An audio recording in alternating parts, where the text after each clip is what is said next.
Então, a gravar. Está gravando. Bom dia a todos, de novo. Hoje eu vou começar com vocês. Vou tentar fazer uma forma mais breve hoje, até porque tem muita coisa. Vou começar com vocês, então, a segunda apostila. Começar pelo capítulo 9, que é basicamente, capítulo 9 é uma prévia de uma aula posterior. Então, o que eu vou falar hoje, eu vou acabar retomando muito quando chegar na aula sobre Getúlio Vargas. E o capítulo 9, então, basicamente, não lembro qual título que está dando na apostila, mas é sobre, vou colocar aqui, crise nos anos 20, no Brasil. Eu não me lembro essa caneta aqui. Para esse tema, ao todo, uns 4 pontos de relevância desse capítulo todo, que eu posso separar. Mas antes disso, há um contexto geral, que é importante ter em mente. Qual é o contexto geral?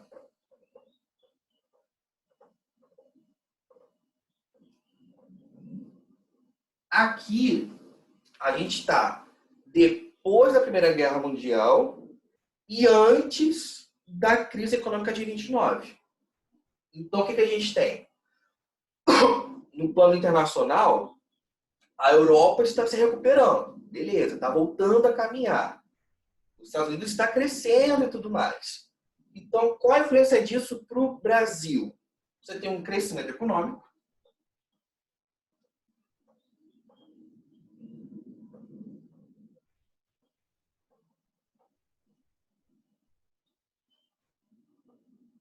Você tem um crescimento da classe média.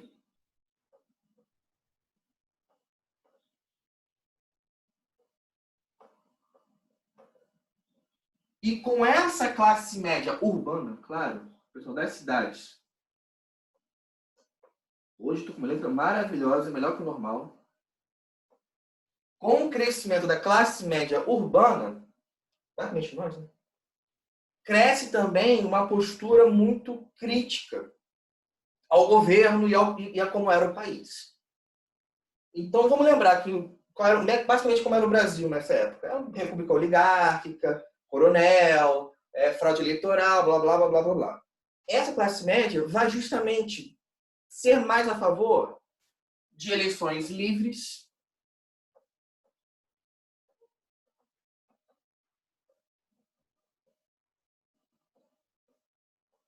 eleições limpas, ou seja, sem roubalheira, e também uma coisa que ainda estava começando muito, educação. Começa a ser mais defendida uma ideia de educar o povo o máximo possível, porque ainda tinha basicamente, a população era basicamente analfabeta, em grande medida.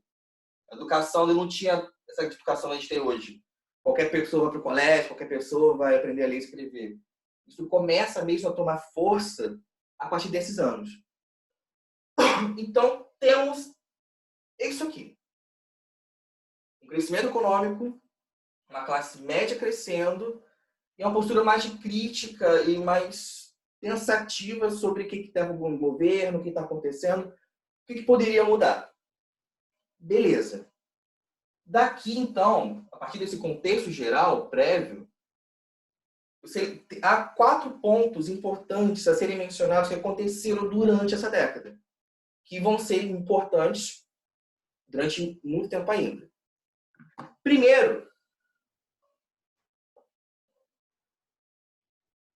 o primeiro até breve. Os trabalhadores operários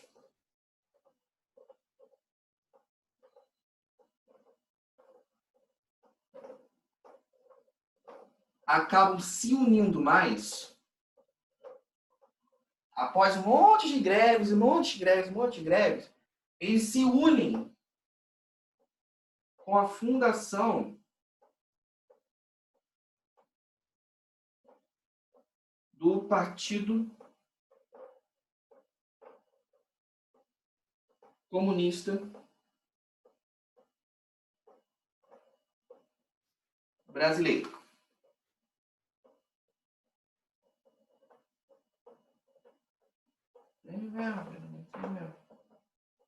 PCB. Isso aqui foi 22. Por que isso aqui é importante? Porque, primeiro, como eu falei, os operários se unem muito ao redor desse partido. Todo o contexto de greve que a gente já viu, por exemplo, que teve em São Paulo, acaba condensando nesse partido. Mas, além disso, o PCB existe até hoje, só que desde a fundação dele até hoje, ele, por mais de um momento, ele se tornou, ora ilegal, ora legal. E uma hora, em algum momento, ele estava sendo perseguido pelo governo e outra hora ele estava sendo aceito pelo governo. Em algumas horas ele está sendo clandestino, quase resistência armada, lá no esgoto. E outra hora ele está publicando jornais e tudo mais. Então, ele, durante o século XX inteiro, hoje em dia até que está fraquinho, né? Coitado. Mas ele foi a gente chama de um agente político forte, relevante, em mais de um momento. Em mais de um momento. E a fundação dele ocorre aqui, voltando, ocorre aqui, nesse contexto de críticas ao governo, de críticas ao Estado, muito como condensando as ideias e condensando as lutas operariadas e trabalhistas. Ok? Vou falar dele mais vezes? Vou. Ele aparece várias vezes. Mas, por enquanto, só falaremos da fundação dele em 1922. Beleza? Seguindo, então, ele começa a ficar a pior situação. O ponto 2 foi quando o pessoal estava de saco cheio do presidente, ou digamos assim. Né? Tinha aquela ideia, na verdade tinha mesmo, aquela alternância de uma hora o presidente era de Minas, outra hora o presidente era de São Paulo. E ficava nessa murrinha, ficava nessa panelinha chata do caramba. E, claro, isso muito apoiado pelo pessoal cafeicultor, pelas oligarquias, pelo produtor de café. Então, o que rolou? Em 1920,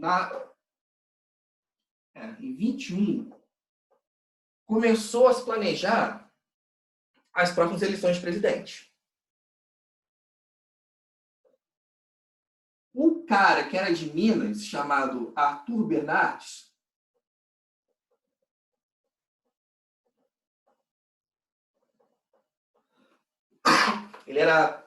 foi governador de Minas e ele foi lançado como presidente por Minas, obviamente.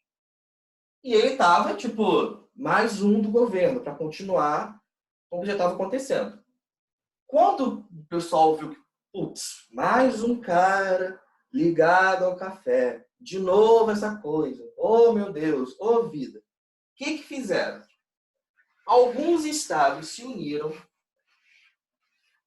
e tentaram fazer uma campanha de outra pessoa que embarrasse. Quais foram esses estados? Rio Grande do Sul esteve à frente. Vou botar a sigla, tá? Pelo amor de Deus. Rio Grande do Sul, mais Rio de Janeiro, mais Bahia, mais Pernambuco. Se alguém não sabe a sigla dos estados, vai aprender agora. Rio Grande do Sul, Rio de Janeiro, Bahia, Pernambuco. Esses 4, contra a candidatura desse calango aqui, eles se unem e formam a chamada reação republicana.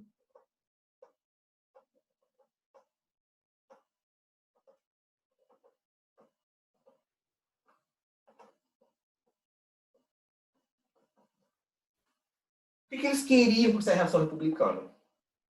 Não queriam que ele virasse presidente. Eles vão propor o nome de outro candidato à presidência, chamado Nilo Peçanha.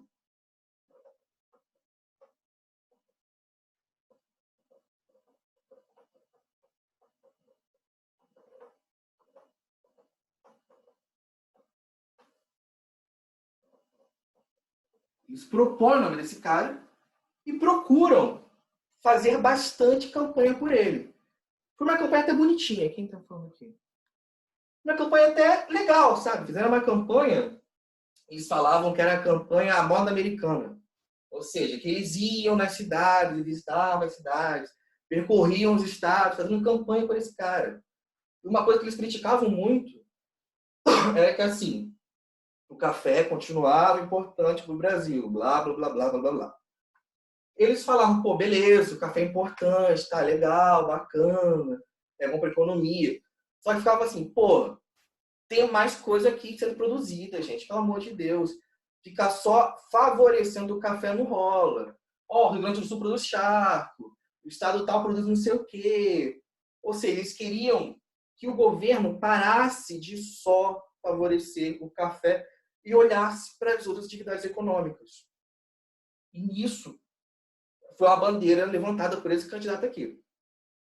No final, quem ganha? O Calango. O Calango de Minas. O Arthur Bernardes vence. Lamento. A reação republicana não deu certo para a eleição em si. Ó triste, ó vida. Foi legal, né? Mas na eleição de 22, o Arthur Bernardes vira presidente. Ó vida, ó triste. Só que disso aqui, a gente acaba desenvolvendo o tópico 3. Por quê? Logo no começo dessa década, começou a dar treta com o exército, com os militares. Principalmente quando o Arthurzinho ganhou, na verdade já estava para ganhar, ele começou a ter uma fama de antimilitar. Começou a rodar umas histórias de que ele era antimilitar, que ele não gostava dos ex-presidentes militares e tudo mais. E isso, claro, que o pessoal do exército não curtiu, não ficou muito feliz. Então, o que aconteceu? Com o fim dessa reação republicana, com o fim das eleições, os jovens que estavam no exército começaram a se mobilizar. E aí eu chego no terceiro ponto, que é o tenentismo.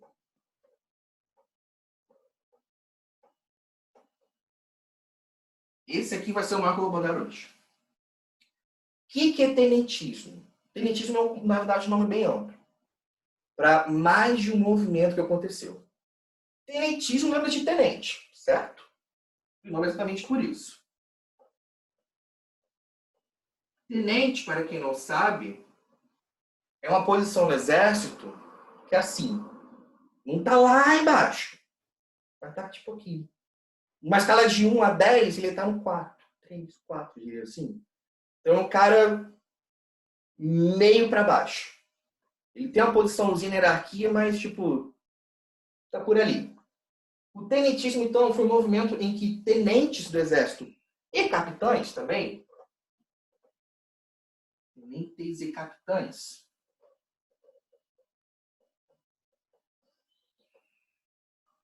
de forma geral, fizeram vários movimentos, revoltas, insurreições, tentativas de revoluções contra o governo de alguma medida.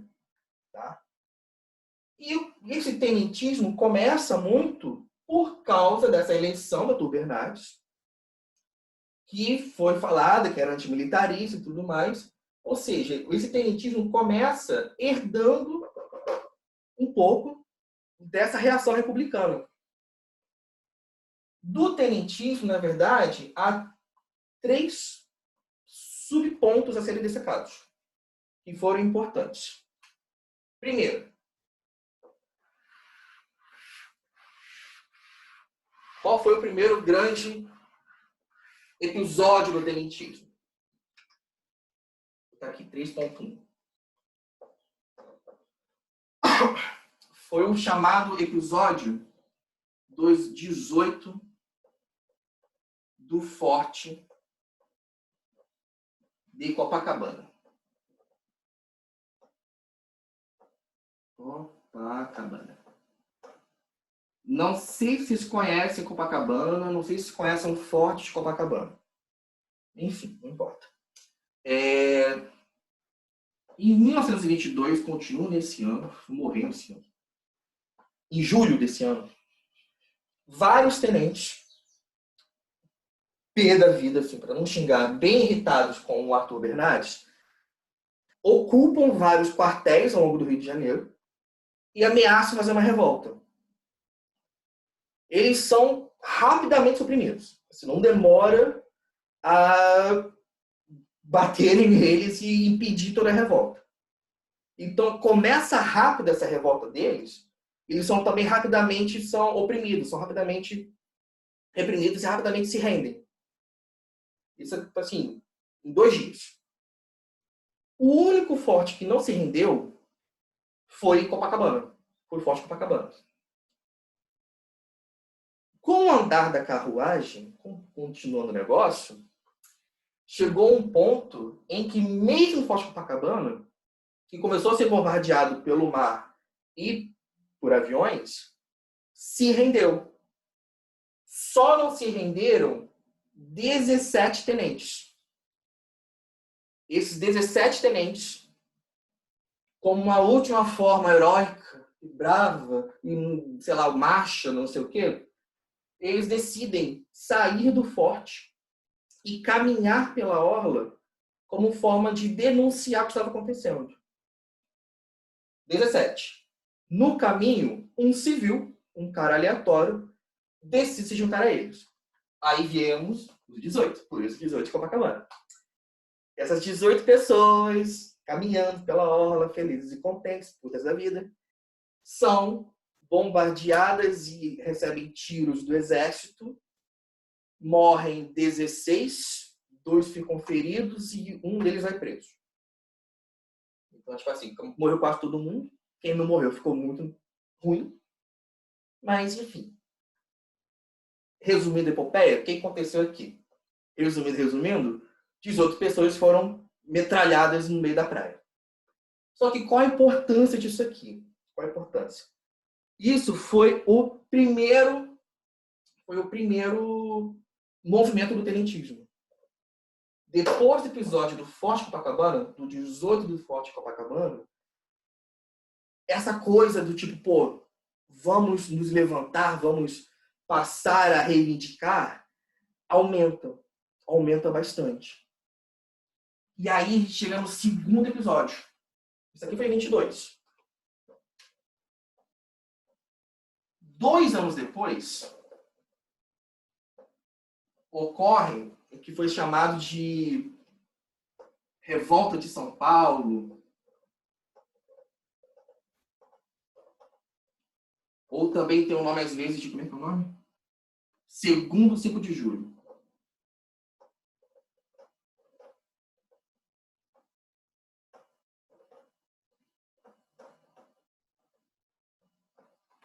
Isso aqui foi 2 anos depois.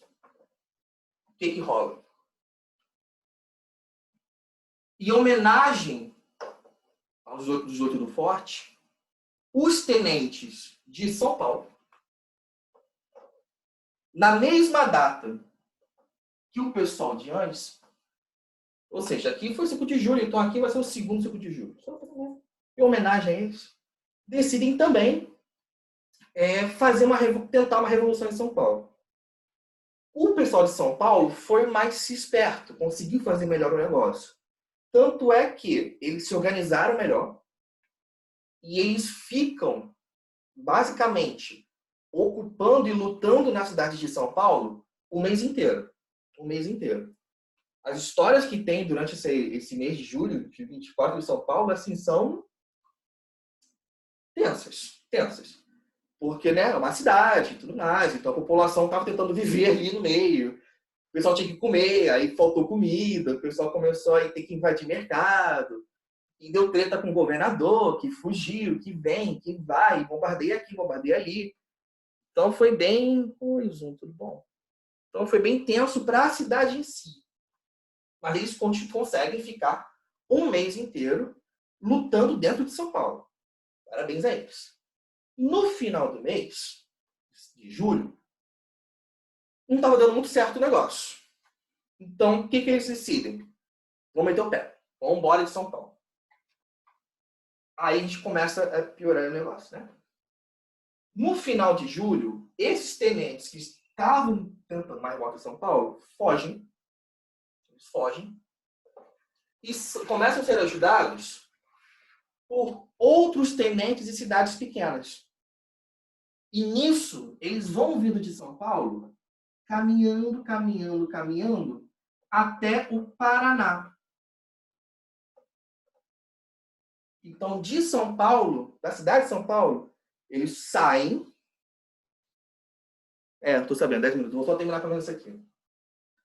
Saindo de São Paulo, eles vêm e vão até o oeste do Paraná. Essa galera que sai de São Paulo e vai até o oeste do Paraná ficou chamada Coluna Paulista. Já ficou bem famosa. Coluna Paulista. Os tenentes de São Paulo que saíram bravos da cidade foram até o Paraná. No Paraná, eles esperaram. Por quê? Porque estava havendo um outro movimento de também tenentes, que também se rebelaram, vindo do Rio Grande do Sul. Esse segundo movimento, que foi quase igual ao que teve em São Paulo, só começou um pouquinho depois, quando chega no Paraná, eles se juntam. Isso aqui já se juntou já em 25. Então, a Coluna Paulista, mais o pessoal do Rio Grande do Sul, acaba gerando o episódio mais marcante do tenentismo, que foi a chamada Coluna Prestes.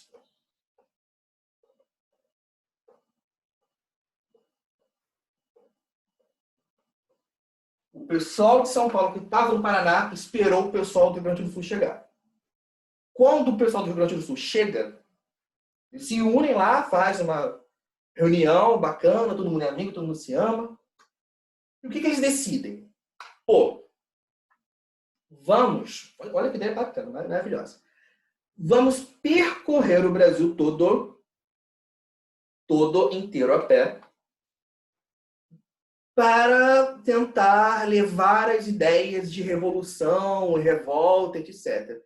Vamos percorrer o Brasil inteiro a pé, para tentar fazer as pessoas se levantarem e lutarem, enfrentarem o governo, enfrentarem as oligarquias, enfrentarem as injustiças e blá, blá, blá, blá, blá. O nome disso foi Coluna Prestes por quê? Porque um dos seus principais líderes foi um cara chamado Luiz Carlos Prestes. O Luiz Carlos Prestes, de uma forma geral, ele é uma das pessoas mais famosas do Brasil do século XX. Então, ele até hoje tem uma importância muito grande mesmo. Ele começa isso aqui. Ele foi o principal líder dessa mobilização enorme que, durante 2 anos,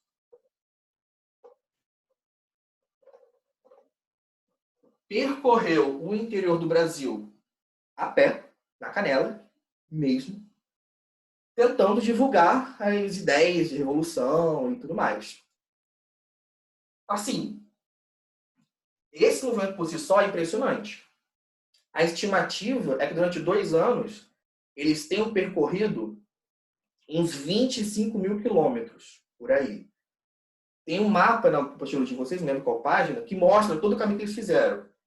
E vem do Paraná, vai para o Nordeste, volta para o Mato Grosso, vai para o Rio, vem para Minas. Assim, andaram muito, muito mesmo, a pé. Tá? ênfase, foi a pé. Foi a pé. É muito impressionante. De modo geral, eles conseguiram o que eles tentaram? Não muito. Não muito. Eles achavam que as pessoas do campo iriam ajudá-los, iriam ficar a favor deles. Só que, em grande medida, não ficaram. Né? As pessoas do meio rural, em larga medida, eles... Como é que eu posso dizer o nome aqui? eles desconfiavam dessa galera do exército que estava vindo. No Nordeste, por exemplo, eles vão ter muito problema com os cangaceiros. Por quê? Muitos cangaceiros eram independentes e tudo mais. E alguns eram contratados por coronéis para enfrentar os tenentes da coluna Prestes. Tá? Então, em geral, o que eles tentaram mesmo não rolou muito. Não rolou muito. Mas eles ficaram tão famosos, tão famosos e tão simbólicos que a coluna Prestes se tornou um marco de vários movimentos e lutas e etc. posteriores. Como é que eles terminam? Em 27, no ano de 27, os próprios integrantes do movimento perceberam que, não está dando muito certo, eu acho que está na hora de dar um fim por aqui, acho que está bom. Então, o que acontece? Muitos acabam ficando no Brasil mesmo, só que uma grande maioria foge para outros países. Eles fogem muito para Paraguai, Argentina e Bolívia. O Carlinhos Prestes, inclusive, vai para Bolívia. Depois vai para a União Soviética, ele tem mais história ainda, ele vai voltar nas nossas aulas ainda, tá bom? Mas, de qualquer forma, então, a gente vê que o tenentismo tem 3 principais pontos. Começa com o 18 de Copacabana. Deles, a gente vai para a Revolta de São Paulo, 2 anos depois. A Revolta de São Paulo gera a Coluna Paulista, que é basicamente o pessoal tenentes, depois de enfrentar São Paulo durante o mês inteiro, foge da cidade, vai até o Paraná. No Paraná, eles esperam. Quando chega o pessoal que está vindo do Rio Grande do Sul, se unem e formam a Coluna Prestes. E a Coluna Prestes fica por 2 anos rodando o Brasil inteiro. E roda mais, para divulgar as ideias contrárias ao governo, contrárias a não sei o quê, contrárias a não sei o que lá, e blá, blá, blá, blá, blá. Beleza? Quanto tempo tem? 2 minutos. Pois é.